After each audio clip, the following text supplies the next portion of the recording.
কিন্তু নয়, এটা একটা আত্মিক ব্যাপার। সম্পর্কের যখন সুন্দর পরিণতি ঘটে তখন কিন্তু দেখা যায় যে সাংবাদিক ভাইয়েরা এবং সরকারি যারা কর্মকর্তারা কিন্তু একসাথে বসে। কিন্তু আমার মনে হয় তথ্য সংযোগ মন্ত্রণালয় এমন একটা পরিস্থিতি 2 বছরে সৃষ্টি হয়েছে যে আপনাদের সাথে আমাদের আসলে নতুন একটা সম্পর্ক। আমার মনে হয় যে এমন কোন সাংবাদিক ভাই নাই, আমি এমন কোন সাংবাদিক ভাই নাই তাকে আমি ফিরিয়ে দিয়েছি একবেলা কথা বলতে। আমার কাছে খুব কষ্ট হচ্ছিল কিন্তু আমি কিছু কথা বলছি, কারণ আমি জানি আমি এই দেশের মানুষ, এরা আমার ভাই বোন, আত্মীয় স্বজন এবং বন্ধু। আমার সবচেয়ে ভালো লাগে যে এইরকম একটা মন্ত্রণে কাজ করতে পেরেছি এবং আপনাদের পূর্ণ সহযোগ হয়েছে। আমি এইটুকু আপনাদেরকে মানে আমি নিশ্চিত যে আমার প্রত্যেকটা ভাই বোন আমার সাথে সহযোগী হয়েছে, সহযোগিতা হয়েছে গত গভর্নমেন্টের সময় এবং এই সময়টা, এবং আমাকে আমার শক্তিশালী করেছে। আপনাদের কাছে আসলে আপনাদের কাছে আমি আসলে একদম এখন বাক্যে বুঝে যে আমি আপনাদের সাথে চলবো এবং চলছি। যে দাবিগুলোর কথা আসছে খুব লেজিটিমেট এই দাবিগুলো।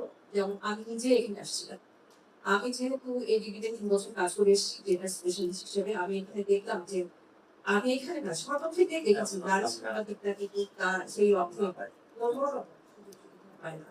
যে কোনো পত্রিকা অফিস বল, যে কোনো সংগঠন বল, সেক্ষেত্রে নারী সাংবাদিকরা কিন্তু অবহেলিত, এবং নারী সাংবাদিকরা কিন্তু কখনো তার প্রাপ্ত যে জায়গাটুকু পাওনাটুকু একেবারেই পায় না। তার ভয়েস কম করে, কখনো পত্রিকার ছাপাও যায় না। এবং কিন্তু আমরা তো আসলে রাষ্ট্রে এই মুহূর্তে অর্ধেকের বেশি রিপ্রেজেন্ট করবো না। আমাদের নারী সাংবাদিকদের আসলে আরো এগিয়ে আসা উচিত, এবং নারী সাংবাদিকরা কেন সর্বক্ষেত্রে সকল সুবিধা পায় না সেই বিষয়ে খেয়াল করা উচিত। আমি এখানে এসে দেখি নারী সাংবাদিকদের জন্য ডেডিকেটেড কোনো নাই। একটা মানুষ, একজন সাংবাদিক ছুটছে, খবরের পিছনে ছুটছে সকাল থেকে সন্ধ্যা পর্যন্ত, কিন্তু সে একটা জায়গায় একটা নাই সচিবালয়ে অথবা কোথাও সে বিশ্রাম নেই। এবং আমি ভীষণ ভাবে মানে অবাক হয়ে যাই, আজকে কত বছর আমরা চলেছি নারী সাংবাদিকরা শুরু থেকে এই পর্যন্ত এই কষ্টগুলো করে আসছে। আমি দেখেছি পিছনে একটা জায়গা আছে, নারী সাংবাদিকদের একটা রুম হয়, একটা ওয়াশরুম হয়, এখানে সে নামাজ পড়তে পারে অথবা সে এখানে বসে বিশ্রাম নিতে পারে। আমরা নারী পুরুষ সমান, কিন্তু তারপরও নারীদের একটা জায়গা দরকার, একটা স্পেস দরকার। তার মায়ের যাতে আমাদের কিছুটা স্পেস দরকার, এখনো আমাদেরকে হাঁটতে হবে। আমি নারীদের বিষয়ে বলি, যেহেতু এখনো আমরা পিছিয়ে আছি, আমরা একটা পিছিয়ে পড়া অংশগ্র একদম সৃষ্টি শুরু থেকে ছিলাম, সেখান থেকে আমাদের আরো 200 বছর নারী এবং পুরুষের সময় 197 বছর সময় লাগবে। এটা হচ্ছে ওয়ার্ল্ড ফোরাম ইকনমিক রিভিউয়ের যে রিপোর্ট সেই অনুযায়ী। তার মানে নারী সাংবাদিকদেরকে একটুখানি এগিয়ে যেতে হবে এবং তাদেরকে হবে।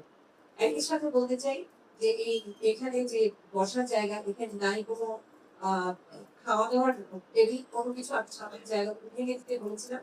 ওই বাথরুমের সামনে না দিয়ে কিংবা স্টোরের সামনে না দিয়ে পেছনে জায়গা আছে, অলরেডি ড্রয়িং করছে। আমি আজকে গিয়ে প্রশ্ন আপনাদেরকে কথা দিয়ে গেলাম ড্রয়িং এর কত ড্রয়িং 4 মাস 5 মাস চলে গেল। এই ড্রয়িং এর কতগুলো আজকে আমি খবর নেবো, আপনাদেরকে কথা দিয়ে গেলাম যে আমরা খুব দ্রুতই বানিয়ে। আমার সবচেয়ে ভালো লাগে যে রাষ্ট্রের সবচেয়ে বড় দুঃখ একটা কথা, আমার স্বজন আমার বড় ভাই। আপনাকে হাতে দিতে আপনার পেয়ে আমি অনেকটা ভাষণ, আপনার ভাইকে পেয়ে আমার অনেকটা চিন্তা করতে হয় না যে সাংবাদিক ভাইরা ভালো থাকবেন কি খারাপ থাকবেন, কারণ আপনার ভাই সময়কে চেনেন।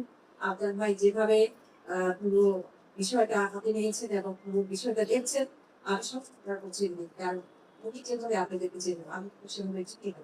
প্রত্যেককে চিনবো, আমি হয়তো চেনাবো পুরো চিনি, হয়তো তারা হয়তো আমার সাথে যোগাযোগ করতে পারেন, কেউ কেউ আছে আমার সাথে যোগাযোগ করতে পারেন না, সেক্ষেত্রে আপনার ভাইয়ের কাছে সরাসরি যোগাযোগ আছে।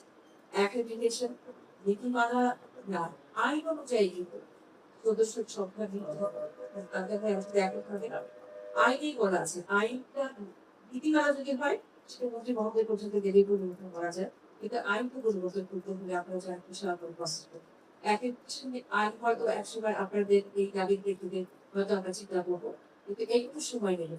সেই ক্ষেত্রে আপনাদের সকলকে একটু ধৈর্য ধরার জন্য আহ্বান করেছি। আর আপনারাও কিন্তু সাংবাদিক, আপনারা হচ্ছে সাংবাদিকতা একটা মহান পেশা। মহান পেশা, সেই অর্থে আমি বলি যে যে খাটনি, যে কষ্ট করে, যে মজুরি চিন্তা না করে সারাদিন খবরের পেছনে আমি দেখি কত কষ্ট করেন আপনারা। প্রত্যেকটা প্রোগ্রামে দাঁড়িয়ে এবং আপনাদেরকে ঢুকতে দিচ্ছে না, কেউ ঢুকতে দিচ্ছে, কেউ বের করে দিচ্ছে, কেউ বের করে দিচ্ছে না। সবাইকে এইভাবে কিন্তু আপনারা কাজ করে থাকেন। জোর জারি করে খবর নিয়ে থাকেন। এবং সেটা আমার বেলাও দেখেছি। যে আমি হয়তো একটা কোন বিষয়ের খবর আমি যখন প্রথম শুরু করলাম, ঢুকতে দিচ্ছে না, বলতে হচ্ছে, পরে বসকে গিয়ে বলাতে হচ্ছে। খুবই কষ্টকর একটা লাইফ। আর অথচ আমাদের স্মুথ লাইফ। আমি যেখানে যাই আমি সুযোগ পেয়ে যাই।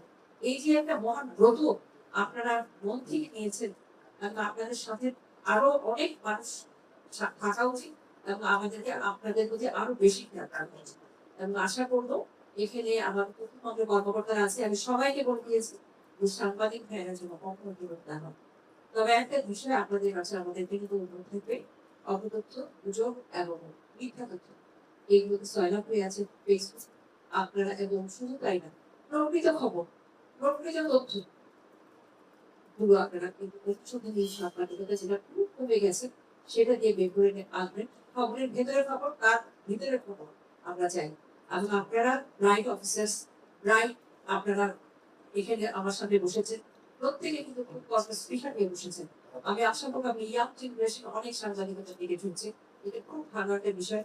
আমি আশা করবো আপনারা প্রকৃত তথ্য এবং সত্যতা জেনে খবর দেবেন।